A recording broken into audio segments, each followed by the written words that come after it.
right, I'm going to say good afternoon because it's past 12 o'clock, right? All right, real excited to play this game. I don't have much to say. It's been, our guys, we had a good practice yesterday, and hopefully we get a good one today. So with that, I'll open it up. Coach, there's a lot of woofing going on right now between Justin Reed, Jamar Chase, Hayden Hurst responded today.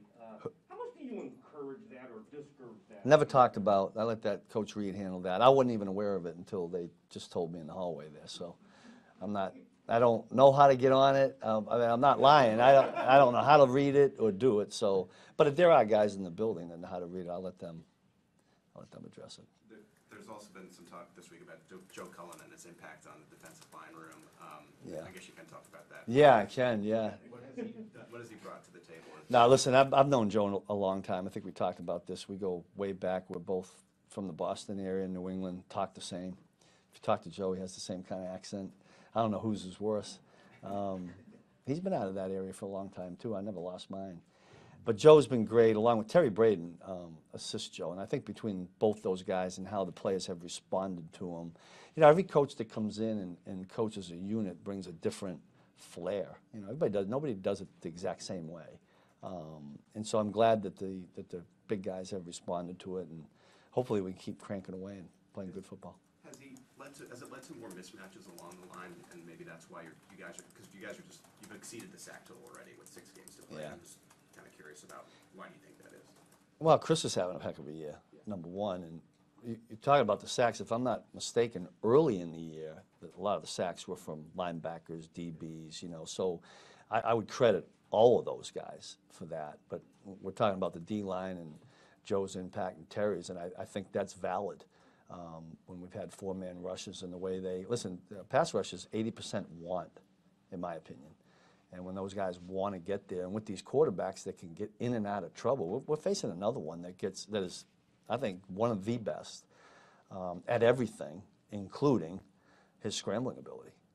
He did it to us at Cincinnati last year. Had a couple here, 3 key third downs he scrambled for and got them.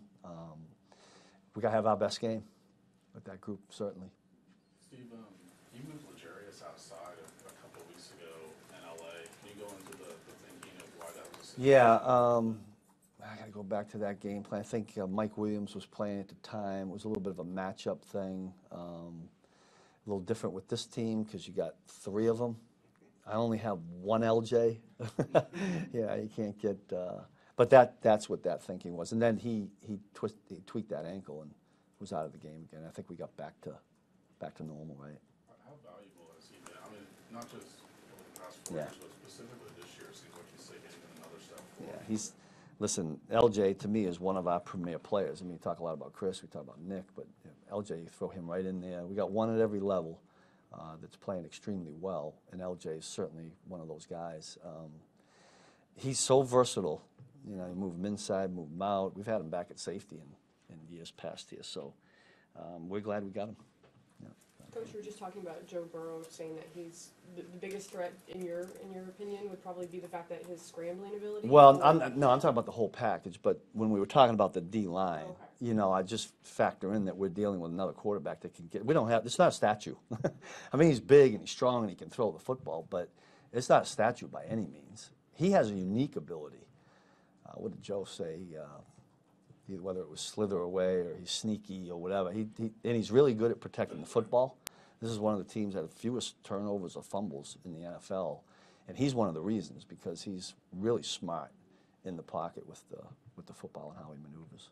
There were some big plays that they got you guys on up in Cincinnati last Yeah. year. A whole bunch of new different players in your defensive backfield. Yeah.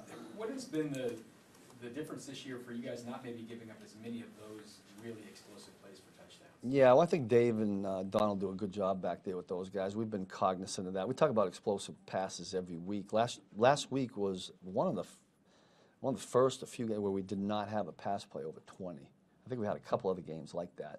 That makes a huge difference because let's face it, offenses, right? Every offense in this league is going to prey upon explosive passes. It gets them going, right? Flips field position. So when we can eliminate that, that's a good thing. I mean, our guys are playing with good technique. You know, we've had certain coverages to eliminate that. There was a play in the game last week where it was evident that they were taking a shot, and we took it away. Now, the quarterback found the back, and it ended up being a 15-yard game because we had taken away all the deep guys. So, but we'd like to keep doing that because I believe if you make a team drive the field, that somewhere along the way you can make a play. Steve, given the success that the Bengals did have last year against you in those games, how big of a kind of measuring stick is it for these young players that you've got going up against those guys?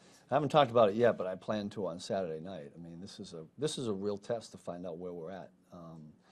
Just don't want to be getting tested at a time when it's really important that we win the game, right? So hopefully the prior, is this game 11 or 12? 11, right? 12. Hopefully with the other 11 games we've played, it's prepared us for this. We'll find out on Sunday. I think, the young guys that we've had back there, I think have grown pretty quickly.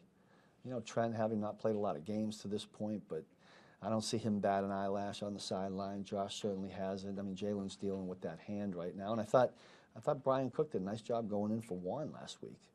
We talk about, you'd think they would have attacked, as a rookie back there and the whole thing, but he was solid. And probably when you don't hear a lot about a safety after a game, that's a good thing because of the position he plays.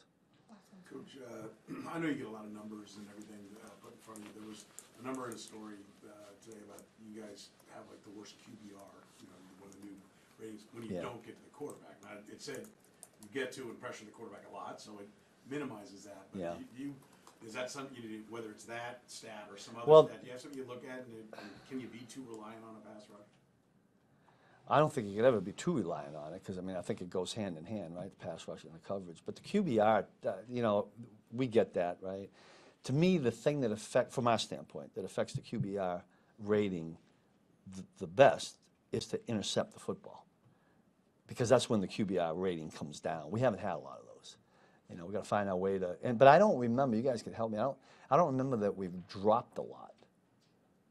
Maybe there's LJ, I think, had one. In a game. I'm just going overall the whole year. But I think we can bring the QBR rating down if we pick a few balls off. But that's tight coverage and doing some things a little bit better and maybe confidence. You got young guys and they're more worried about just covering and not going to get the ball. So if we can start attacking the ball. LJ got one last week and Nick got one off for a tip ball. So I'm not really sure how to.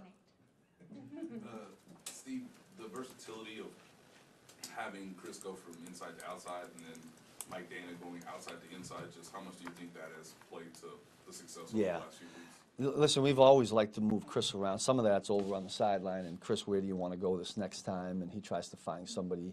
And listen, when you're an O-line preparing during the week, if he's in that same spot, right, that particular O-lineman prepares to go against him, watches. When you move, they all have to do it, and you're not sure where he's going to be. So we try to do that as much as we can, but part of what you said there, Nate, I don't think should be overlooked.